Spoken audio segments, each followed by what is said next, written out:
சுந்தர அலங்காரம் பாடல் 27.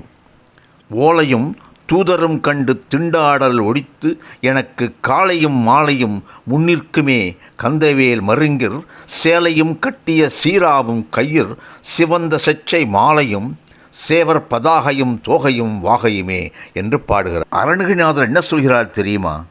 எவன் ஓலையும் எம தூதரையும் கண்டு நான் கலங்க மாட்டேன். ஏன் தெரியுமா? காலையிலும் மாலையிலும் கந்தவேல் என் முன் வந்து நிற்பான். அவன் மீதுள்ள கச்சை, அவனுடைய கூரிய வாள், அவன் வெற்றி மாலை, சேவர் கொடி, மயில் வாகனத்தோடு எனக்காக வெற்றி முகத்தோடு என் முன் காட்சி தந்து அருள்பாலிக்கின்றான். அந்த நிலையில் இந்த யமன் ஓலையும் யம தூதரும் கண்டு நான் திண்டாட மாட்டேன் என்கிறார். திருப்புகழை பாடவே யமபயம் போகும்.